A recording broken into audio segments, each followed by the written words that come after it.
Bonjour et bienvenue dans un nouvel épisode des Gros Spoilers, l'émission où on vous parle des films et des séries qu'on a vus récemment, sans hésiter pour spoiler, et même que souvent on fait des news. Bonjour Stéphane. Bonjour Gauthier. Je réalise d'ailleurs que je dis toujours ce slogan, mais là ça fait un moment qu'on n'a pas fait d'épisode sur quelque chose qu'on a vu. Il faudra qu'on change ça prochainement. Oui, il faudra qu'on s'y mette. Surtout qu'on a vu plein de trucs en plus, c'est bête. Oui, c'est pas faux. Mais aujourd'hui, c'est pas le sujet. Aujourd'hui, on va parler donc des news. On en a assez peu, donc ça devrait, mais vous nous connaissez, voilà, ça devrait être un épisode rapide. On a un très grand talent pour la digression, donc du coup, plus rien ne m'étonne. Pareil. Alors que Diego Ratatouille nous rejoint, ainsi que Ainsi que Chasseur Film Monster. On va pouvoir se lancer dans les anniversaires. Exactement. C'est À vous les parti, studios. on attaque avec les anniversaires. Il faudra vraiment que j'ai un petit jingle pour les anniversaires. Les anniversaires, donc on va attaquer avec Rosanna Arquette. Rosanna Arquette. Exactement, Rosanna Arquette qui fête ses 62 ans. Rosanna Arquette qu'on a pu voir dans Le Grand Bleu. Le Grand Bleu, le film de Luc. T'aimes bien certains de ses travails, je te signale.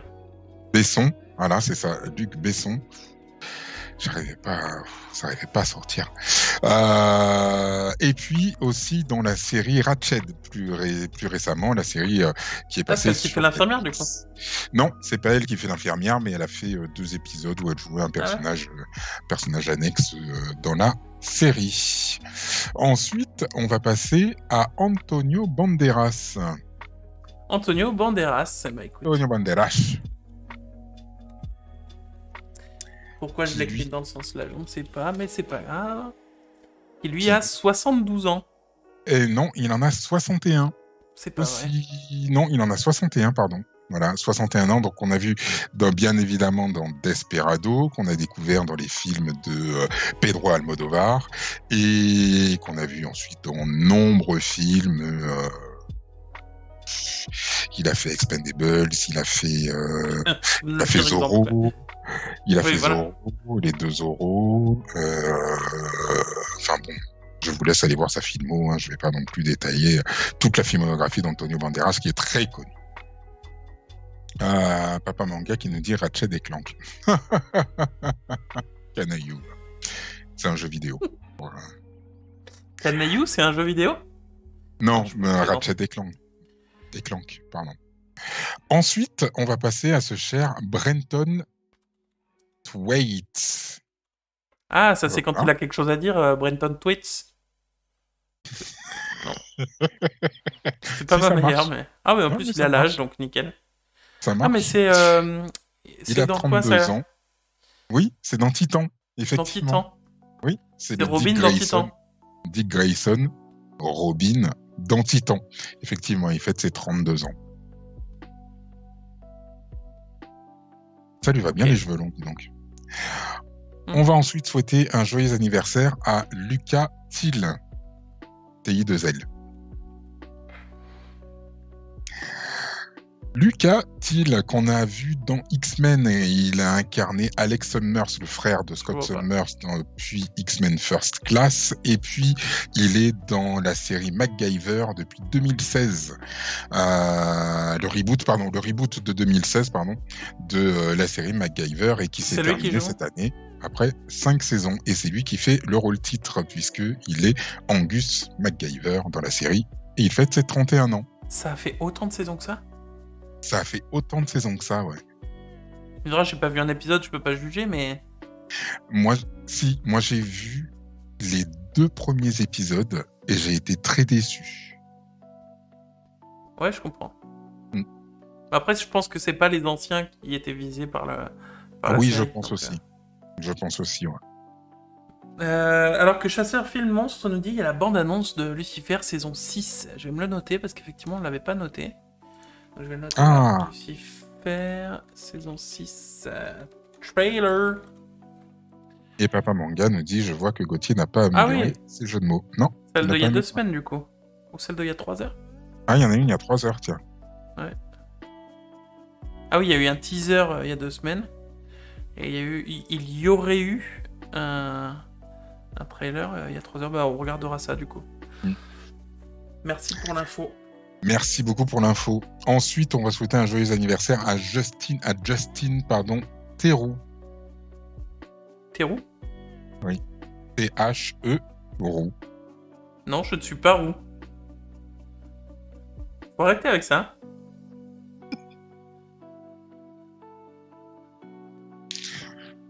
Non, t'as même pas de reflet en plus.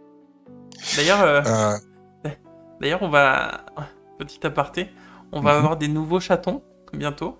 Ouais. Il y en a un qui est blanc et roux. Et on l'a appelé... Enfin, on va l'appeler du coup Louga. Pourquoi Louga? Parce que loup-garou. Pourquoi j'ai posé la question?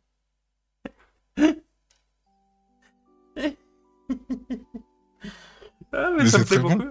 Mais en c'est plus, très bon. En plus, il est beaucoup plus blanc que roux. Et du coup, ça Ouais. fait un peu, tu sais, genre la nuit ou la pleine lune, il se transforme en chat tout roux, tu vois. Ah non, Loup-garou. très bon. C'est très très bon. Ah. Très très. Lucas Theroux, donc Theroux, qui fête ses 50 ans et que l'on a vu donc dans la série The Leftovers, une série que j'avais commencé à regarder. J'ai regardé les 2-3 premiers épisodes, j'ai rien compris, j'ai arrêté. Et on va le retrouver dans la série de Mosquito Coast, l'adaptation du film Mosquito Coast avec Harrison Ford à l'époque. Attends. Il aura joué dans 2 trucs. Un qui s'appelle La Côte des Moustiques. Et le premier qui se sera appelé Les Restes. Genre les restes de ce qu'il y a dans ton assiette, quoi. The Leftover. Non. Ça m'étonne pas que je le connaisse pas beaucoup, quand même. Non, l'histoire de The Leftovers, c'était quoi? Je me souviens plus de l'histoire. Mais ça a bien marché. Ça a fait 2 ou 3 saisons, je crois, cette série. Il y avait une histoire de personnes qui avaient été enlevées, je crois, par des extraterrestres et tout ça. Enfin bref, si vous voulez, qui avaient été enlevées ou qui avaient disparu, je sais plus trop. Enfin bref, mais du coup, bon, c'est ça ceux avait qui l'air un peu restent. ésotérique. Okay. Ça avait l'air un peu ésotérique et tout. Et puis donc les gens revenaient, se repointaient donc quelques années plus tard et tout. Donc c'était très très étrange. J'aime beaucoup la proposition de Fabzet, c'est trop tard malheureusement, mais il proposait comme nom de chat Bignol du coup. À vous de... Bref. Et bonjour à Nicolas Mister qui nous rejoint. C'est bien aussi, Bignol. Ouais, franchement, je suis un peu deg de pas l'avoir trouvé avant. J'aime beaucoup, vraiment. Je suis vraiment deg de pas l'avoir trouvé avant. Salut Nicolas. Son prochain film de vide poche. Et c'est possible. Quoique non, on peut encore changer le nom. Ah, attends, il faut que je me le note.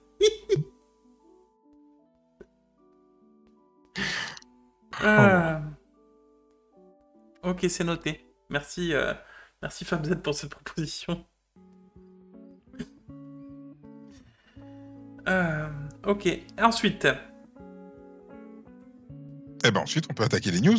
On a fini le top 5. On a fini le top 5, dis donc. Ah bah oui, c'est juste un top 5. Je sais, ça fait 2 fois que tu me fais la réflexion, comme quoi mon top 5 est un peu court. Alors déjà, la taille, ça compte pas. Je te l'ai déjà dit. Déjà, la taille, c'est pas important. Et de 2, je vais finir par te faire un top 10 ou un top 20. Tu vas pas comprendre. À un moment, je vais dire, mais attends, ça fait plus que ça, non? Ça fait pas une heure. Ça fait pas une heure qu'on est en train de faire un top. Hein. Cela dit, par rapport à la dernière fois, là, il y avait des gens quand même relativement connus. Oui, quand même. Bon, il y avait le mec de la Côte des Moustiques, mais à part ça... Mais non, mais il est connu quand même. Oui, il est connu. C'est vrai, il était aussi dans le 2e Charlie's Angels. Ouais, il est connu pour être maqué avec... Non, mais non, tout de suite. Ah, il a fait plus de 45 programmes télé. Bah oui. Il était dans Mulholland Drive, mais bon, je l'ai pas vu, Mulholland Drive. American Psycho. Ah bon, il était dans Tonnerre sous le tropique. D'accord, je savais pas. Ouais, il a pas fait d'œuvre... Ah, Iron Man 2, dis donc. Pardon. Star Wars. Ah bon, bah, ok. qu'il était dans Iron Man 2. Bon, bah écoute, autant pour moi. Justin Theroux. Justin Theroux, finalement, t'es connu. Justin. Julien Hoffner, bonjour Julien Hoffner. Un gros miracle, j'ai beaucoup aimé The Suicide Squad. Bravo à James Gunn d'avoir su varier son casting et avoir mis en retrait Harley Casabon.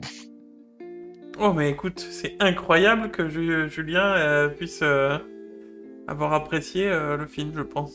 Julien, ça fait 2 films que tu vas voir au cinéma, 2 films que tu aimes. Attention, tu es en train de changer.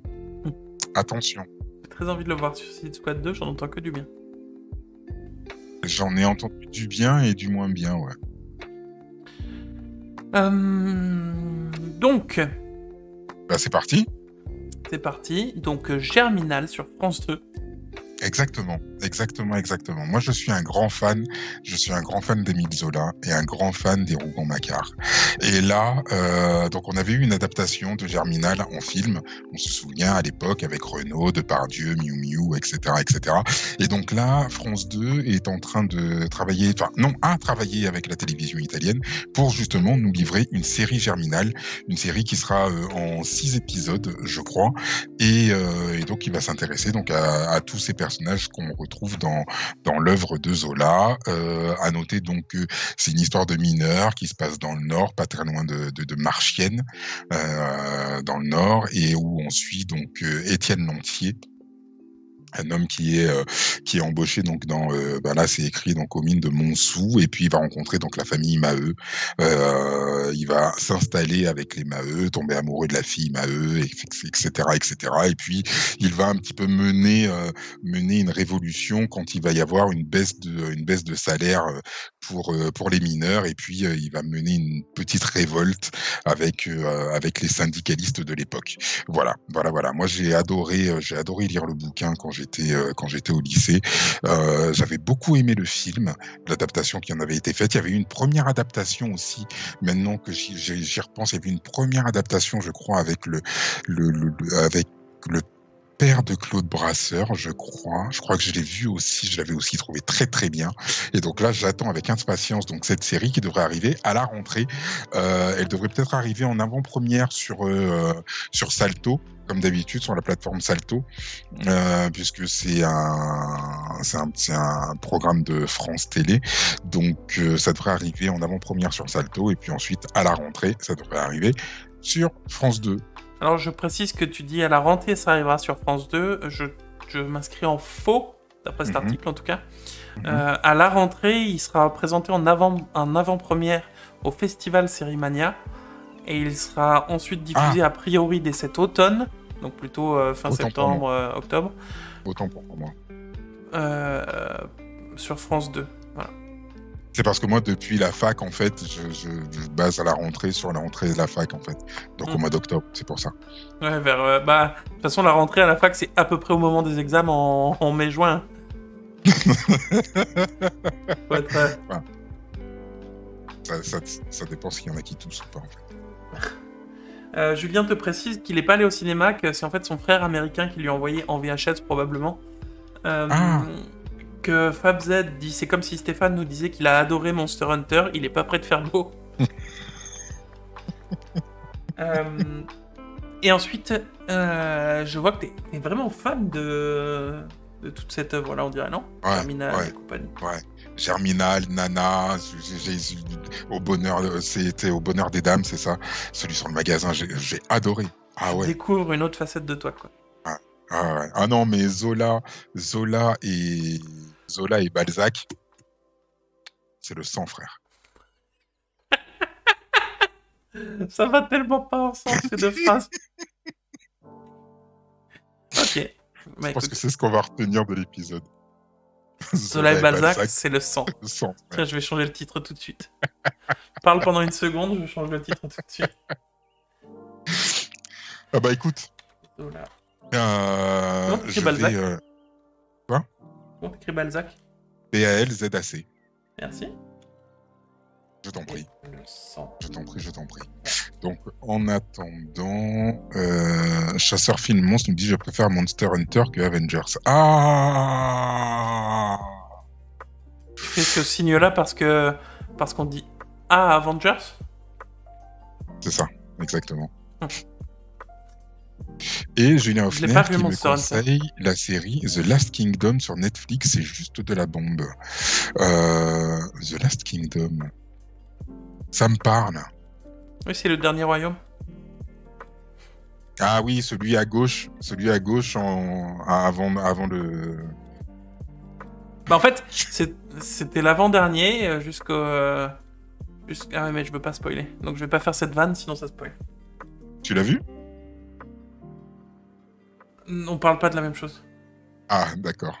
Mais si je dis de quoi je parle en spoilant, ça va spoiler. Si je dis sur quoi je spoil. D'accord, ok. Ok, donc ne spoile pas, alors ça... Non mais toi, ça te spoilerait pas, mais peut-être les gens, oui. D'accord, ok.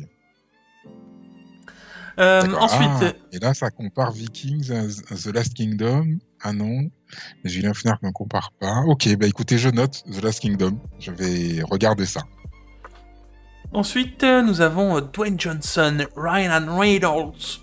J'arrive pas. Dwayne Johnson, Ryan Reynolds et Gal Gadot. Dwayne Johnson, Ryan Reynolds et Gal Gadot. Merci beaucoup. Seront dans le prochain film, le prochain gros film de Netflix qui s'appelle Red Notice. Et d'après le président de la production de Seven Bucks Productions, que je connais pas, donc je sais pas à quel point sa parole vaut de l'or, quoi. Hiram Garcia. Il a appelé donc Red Notice le plus gros film que Netflix ait jamais fait. Avec cette voix-là à peu près, je pense. D'accord. En même temps, je pense qu'en termes de salaire sur les 3 acteurs, je pense que le mec, il s'est fendu, quoi. Il s'est ouvert les veines, quoi. C'est possible. En même temps. Il dit... C'est quoi l'histoire de Red Notice? Alors, tout ce que je peux te dire, c'est que il dit que Red Notice, c'est tellement un film fun. C'est le plus gros film que Netflix ait jamais fait. Ils étaient des partenaires incroyables. Ils se sont assurés que tout soit bien fini au milieu de la pandémie. Oh là là, c'est extraordinaire. J'ai vraiment envie que Netflix me paye ma part. Je sais pas s'il a dit cette dernière phrase, mais on aurait pu penser que c'était le cas. Mais dis-moi quand même, parce que Red Notice, moi, je suis en train de me dire, est-ce que c'est pas le moment où Interpol déclenche une alerte rouge pour traquer et capturer les criminels les plus redoutables de la planète? Et que tout à coup, on se rend compte qu'il va y avoir un braquage avec le meilleur agent du FBI incarné par Dwayne Johnson et 2 cambrioleurs qui sont opposés habituellement à Ryan Reynolds et Gal Gadot, qui vont donc s'allier tous les 3 pour faire genre un cast à la Ocean's Eleven, mais à 3 en fait. Je pense que c'est ça. Franchement, je sais pas comment t'as deviné. Mais c'est incroyable que tu dises ça comme ça, quoi. En fait, j'ai vu Dwayne Johnson avec un col roulé comme ça, et je me suis dit, lui, ça sent l'agent du FBI qui va faire un cambriolage. Ouais, bah écoute, exactement. Ah ouais. Bien joué. Ah écoute, alors, ça me vient ça. Disclosure, j'avais aucune idée de quoi ça parlait. Il va falloir faire un truc parce qu'il y a 2 images d'Emmanuel Macron. Je pense que dans pas longtemps, Julien Hoffner, il va faire une crise. C'est pas grave. Je pense. C'est vrai que... Attends, mais... Vu qu'ils ont pas le droit de... Enfin, je sais pas, bref. Je trouve ça chelou. C'est un autre débat. Gal Gadot, je la reconnais absolument pas. Enfin, maintenant, je l'ai vu que dans... Gal Gadot, dans Wonder Woman 1. Et dans... Bah, du coup, le film Fast de l'autre, là. 5. Non, j'ai pas vu. Non, dans le truc de l'autre, là, noir et blanc, en 4/3, en 480p, là. Justice League. Zack Snyder's Justice League. Et du coup, bah, j'ai pas beaucoup de références, mais je la reconnais absolument pas sur cette photo. Si, moi je la reconnais bien. Hein. Ah ouais, même avec les 2-3 pixels en plus, non, je la reconnais bien, ouais. Et Fabien qui nous dit, mais est-ce que ça veut pas dire que vous avez droit à une installation gratuite de panneaux solaires? La présence du président et de Barbara Pompili sur le site, je pense. Qui a vu le film sur Netflix avec des vampires? Je me rappelle plus du titre. Là, je t'avoue que... Qui a vu le film sur Netflix avec des vampires? Je me rappelle plus du titre. Le film, moi je me souviens qu'il y avait une série française vampire qui était vachement bien. Elle On était avait bien aimé. bien, ouais. Ouais, Il y a une saison qui est prévue à ça? je crois. Ça a été annulé? Je sais pas du tout. Je La sais pas série du tout. Netflix aura-t-elle une saison 2?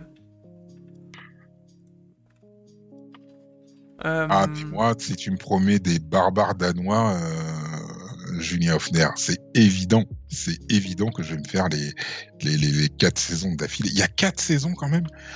Ah ouais, quand même, 4 saisons, quoi.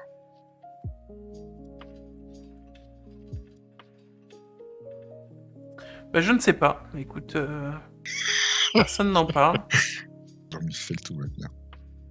Pardon. Personne n'en parle, c'est pas précisé. Il n'y a pas eu de Non, confirmation ni de déconfirmation. Mais c'est vrai qu'elle était bien cette série. ouais, elle était vachement moyen, ouais. Ensuite, c'est une news à toi, ça? Non, c'est une news à toi. Le mec professionnel jusqu'au bout, quoi. Sans le mec qui a bossé. Ryan, en plus, j'ai que 3 news, franchement, j'aurais pu les lire, quoi. Ryan Reynolds affirme que Deadpool 3 a 70% de chances de se faire l'année prochaine. Nous travaillons activement dessus et ça prend forme. Pour moi, ça, c'est... Deadpool 2, on en entend parler depuis des années. Deadpool 3. Deadpool 3, pardon, on en entend parler depuis un moment et... Pour moi, ça fait un peu le truc de... De toute façon, ça va arriver, tout le monde le sait, tu vois.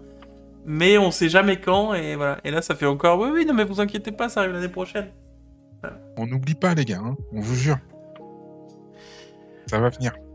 Donc voilà, sachez que... voilà. Il a déclaré à Collider, apparemment, qui est un organisme de presse, qui dit un pourcentage de chance, je ne sais pas, je ne pourrais pas fixer un pourcentage là-dessus, je dirais 50-50 peut-être. Nous travaillons activement dessus et cela prend forme. Quel mois est-on déjà? Août. Oh, pour l'année prochaine. Probablement de bonnes chances. Je dirais 70%. J'ai invoqué le Joey qui est en moi. Et Fabzen nous dit oui, entre Avatar 4 et 5. Et entre notre critique de Tenet et celle de... Oui. D'ailleurs, il va vraiment falloir qu'on finisse cette série. On a été relancé quand même dans un commentaire. Alors, elle arrive, le critique de la saison 2, s'il vous plaît? On précise qu'on parle pas de la saison 2 de Tenet, hein, évidemment. Non, bien sûr, non, on parle de la saison 2 de His Dark Material. Qui était pas mal en plus, c'était pas mal. Bah oui, c'était super, je sais pas pourquoi je la reprends pas, la saison 2. Eh oui. Moi je t'attends, moi il me reste plus qu'un épisode. Ok, ouais, moi je t'attends pour regarder Tenet, alors ça va? On a de la marge, tout va bien. Ensuite, nous avons What If. What If, la série Marvel du multivers Marvel, du coup, parce que ça marche plus trop, le MCU, dans ce contexte. C'est pas le Marvel Cinematic Universe, mais c'est le Marvel Cinematic Multiverse, là. Ah, classe. Ouais, mais MCM, je crois que c'est déjà pris, non? Oui, c'est une chaîne de télé. Du coup, bon. Donc, What If, c'est cette série qui reprend donc les personnages et l'histoire du MCU. Du MCU. Mais qui se fonde sur l'idée que tel épisode, ce sera... et si... Au lieu que Captain America, ce soit Captain America, ce serait l'agent Carter qui a pris ce rôle-là, par exemple. C'est ça. Alors, What If, c'est une idée qui est apparue, je crois, c'était fin 70, début 80, si je dis pas de bêtises, où on avait justement, donc, dans les comics, il y avait une série de comics qui s'appelait What If. Par exemple, What If Thanos c'était un Avenger, What If, il y a eu même des trucs qui étaient assez comiques, il y avait juste des images comme ça et qui disaient What If, la tenue de Johnny Storm n'était pas inifugée, donc ne résistait pas au feu. Ce qui fait qu'en gros, il s'enflammerait et tout pour devenir la torche humaine, et puis ensuite, il se retrouverait à poil parce que sa tenue a brûlé.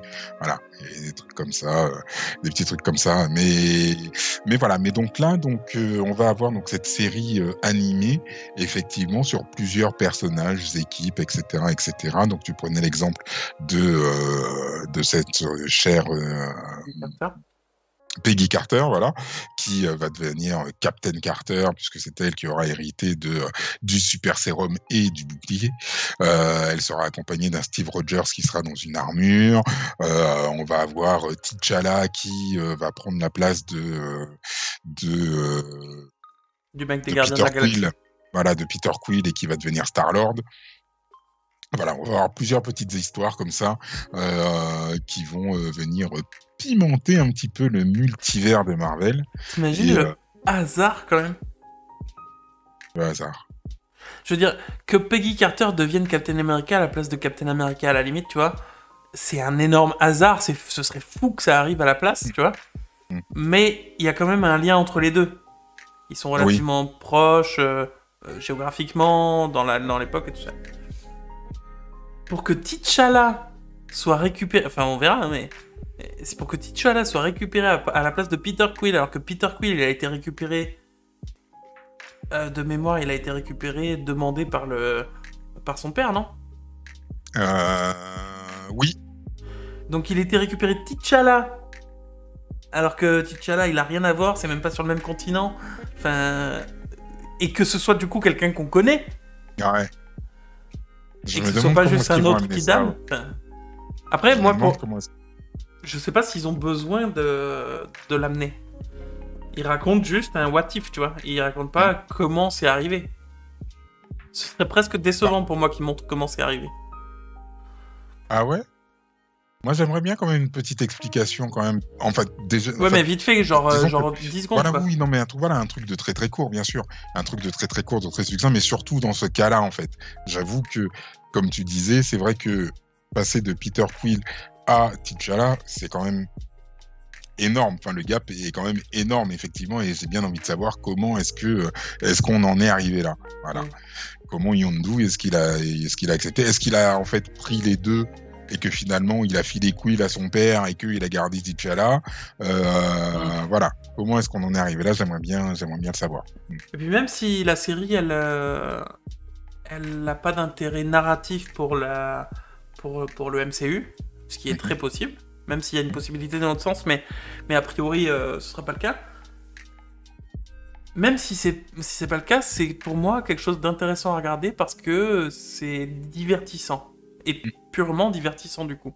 Ça apporte rien à l'histoire et à la narration du MCU, mais ça permet de voir les personnages dans des environnements différents. Alors si c'était toute une saison entière sur un personnage, et tu sais qu'à la fin de toute façon ça aura aucun impact, du coup on s'en fout effectivement, bon, ça je trouverais ça relou. Un peu comme à la fin d'une saison, il y a un soft reboot à la fin d'une saison, et on se retrouve un peu comme dans Flash, où il retrouve mais avec des gens différents autour de lui et tout, bah, tu dis, ça sert à quoi que je me sois investi, tu vois.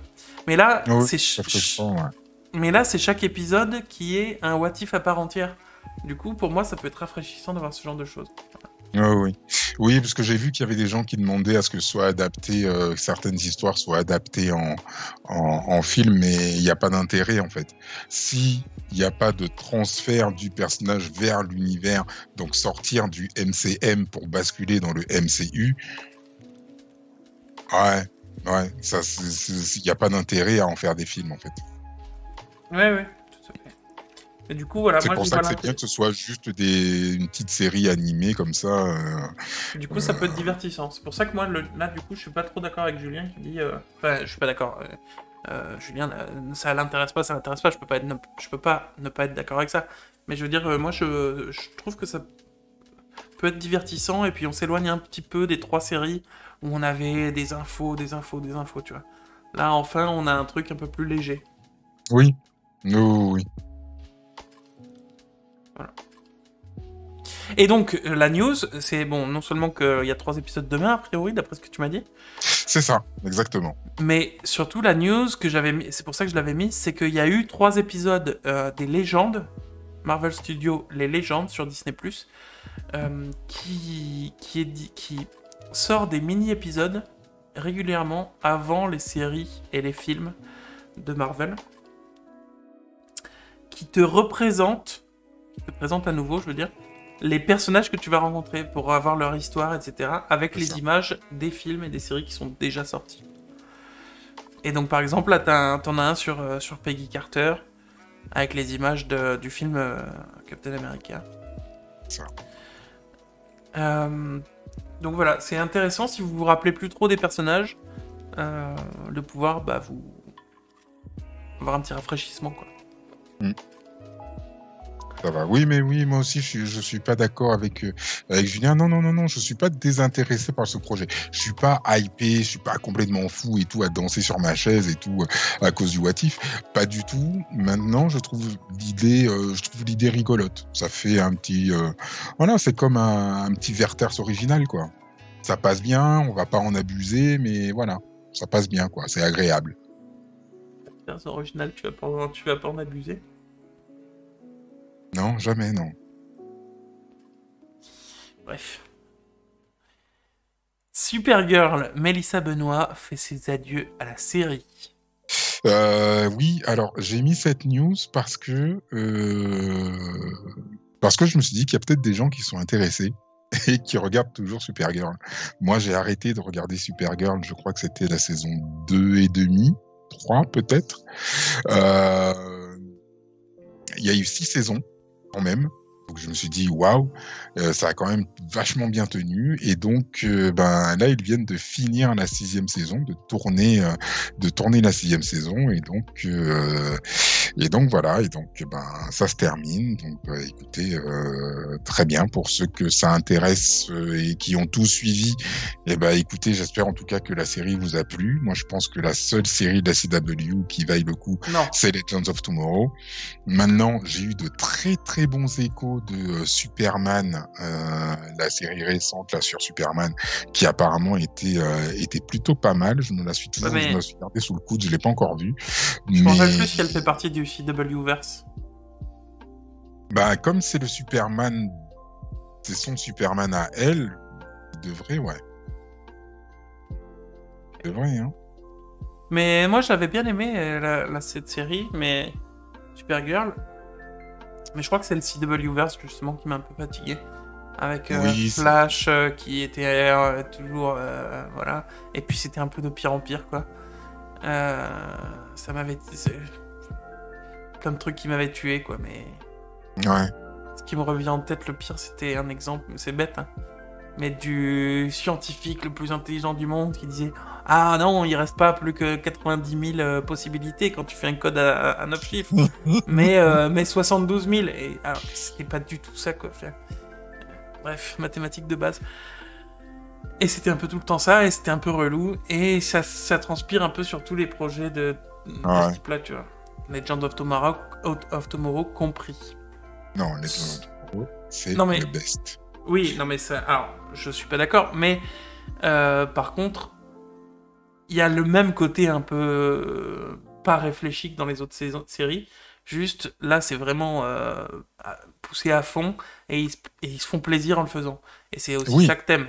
Voilà. Mais tu peux pas dire que c'est autrement plus intelligent que les autres séries, quoi. Ah non, Legends of Tomorrow, ils prennent le parti, effectivement, de faire tout et n'importe quoi. Vraiment.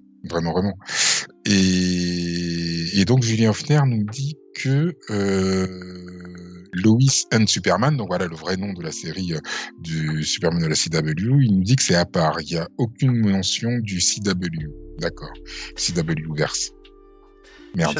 Chasseur film monstre nous dit « Moi, je préfère la série Titan. J'ai hâte de voir la suite. » Ouais, je suis assez d'accord avec lui. J'ai adoré la série Titan et j'ai bien envie de voir la suite. Ouais. Moi, ça m'a un peu fatigué à la fin aussi. Pas hypé, quoi. Mais bon, on en a déjà parlé. Oui, je voulais te demander, est-ce que tu sais qui c'est la meuf en bleu au-dessus de toi, là ? La meuf en bleu au-dessus de moi. Là ? Ouais. Mais c'est la sœur de Kara ? Pas du tout. Mais si. Ils ont changé l'actrice, alors. Mais non, c'est la même, elle a juste du noir autour des yeux. Je la reconnais pas du tout, t'es sûr ? Mais oui, c'est toujours... Mais c'est une super-héroïne, maintenant ? Bah écoute, faut croire. Ou alors elle a juste une tenue un peu badass, quoi. Non, si t'as pas de super-pouvoir ni de trucs... Si t'as pas de super-pouvoir, t'as pas le droit d'avoir une cape.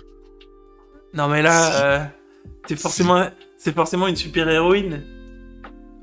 C'est réducteur ce que tu fais, sérieux. T'as pas de super pouvoir, t'as pas le droit d'avoir une cape, quoi. Si t'es un cosplayer. Oh, Mais je pense pas que c'est... Batman, c'est pas un cosplayer, arrête. Non, mais c'est considéré dans la définition élargie de super-héros, Batman, quand même. Si t'as pas de super-pouvoir ni de truc technologique qui fait que t'es super fort, si tu portes un costume, bon... C'est que t'es un cosplayer. Julien Hefner, il nous dit qu'ils deviennent tous super-héros dans cet univers. Ah, il nous dit aussi qu'il fait caca sur Titan. Mais je suis pas d'accord, moi non plus. Oui, c'est vrai que Deagle, il met un casque et c'est un super justicier, c'est vrai. Oui, c'est pas faux. Et ensuite, la dernière news, on a réussi à faire long quand même. Hein? Malgré le fait qu'on a que 6 news. Comme promis, Netflix partage la bande-annonce de la Casa de Papel, saison 5, partie 1. Ouais. Alors moi, la maison de papier, j'ai arrêté à la saison 4, semble-t-il, puisque là, c'est la saison 5. Oh, c'est saison 5, partie 1. Il y a ça, 4 saisons avant. Moi, j'ai arrêté à la saison... Ah oui, parce que je sais pas ce qui s'est passé. Moi, il me semblait que c'était juste la saison 2. Bah oui, pour moi, c'était la saison 2, partie 1 et 2. C'est ça, donc je comprends pas pourquoi. Enfin bref, en tout cas, voilà. Il y a un truc de la Casa des Papiers, voilà. Donc, si ça intéresse quelqu'un de regarder la Casa des Papiers des Puta Madre, allez-y. Ouais, non, mais ils sont emballés. En fait, sur Netflix, là, je suis sur le site Netflix. En fait, t'as pas de saison, t'as juste 4 parties actuellement. C'est ça, donc c'est la partie 5, en fait. Et donc, ce serait la partie 5, et peut-être après la partie 1 de la partie 5, mais ça m'étonnerait, quoi. Partie 5 sous partie 1. Ils sont un peu emballés, okay. Je pense. Mais parce que, peut-être qu'au même titre que la partie 1 et la partie 2, c'est la même histoire, en fait, donc c'est la même saison. Ils auraient pu faire partie 1 et 2 en tant que saison 1, partie 1 et 2. Et du coup, saison 2, partie 1 et 2, ce serait la partie 3 et 4. Et donc là, peut-être que c'est la saison, du coup, 3, partie 1. D'accord. Je sais pas, c'est pas très clair, mais... De toute façon, leur système de parties et de saison... Moi, je comprends pas, je comprends pas. Après, je trouve que la série est un peu de puta madre, de mon point de vue, donc écoutez... Non, mais elle était bien quand même au début. La première saison, enfin, partie 1, partie 2, moi j'avais trouvé ça très très bien. Et je m'étais dit, il faut que ça s'arrête là. Il n'y a pas de raison de continuer. Mais ils ont continué en faisant une partie 2 qui là n'avait ni queue ni tête. Enfin oui, une partie 3, pardon, qui avait ni queue ni tête. J'ai regardé et je me suis dit, oh là là, mais qu'est-ce que nous on a regardé 3 épisodes et on s'est dit c'est bon. Voilà, et j'ai regardé, non, j'ai même pas fini, j'ai même pas pu arriver au bout, ça m'a saoulé. Voilà, et donc du coup là je comprends pas la continuation de machin, quoi. Donc voilà, sachez qu'il y a une bande-annonce si ça vous intéresse, quoi. Voilà, des puta madre. Alors nous, on va se retrouver, nous, quand je dis nous, je veux dire Stéphane, moi et les viewers qui nous regardent en live. On va se retrouver dans quelques secondes pour la suite du live où on va discuter beaucoup plus en douceur. C'est pas le bon mot. De façon plus chill, je voulais dire, mais je cherchais le mot français et j'ai pas trouvé. Et bref, donc si vous voulez faire la même chose, retrouvez-nous généralement le mardi soir, sauf si Koh-Lanta laisse sa programmation au mardi soir. Retrouvez-nous généralement le mardi soir pour le live, comme ça on peut discuter en direct. Et sinon, retrouvez-nous très bientôt pour un prochain épisode, parce qu'on est des gros spoilers. Et qu'on aime ça. Ouais, c'est bon. Ah oui, c'est ton... Ok, d'accord. C'est juste pour te dire, vas-y, coupe. Coupe. Et vas-y, coupe. J'aurais pu juste faire ça.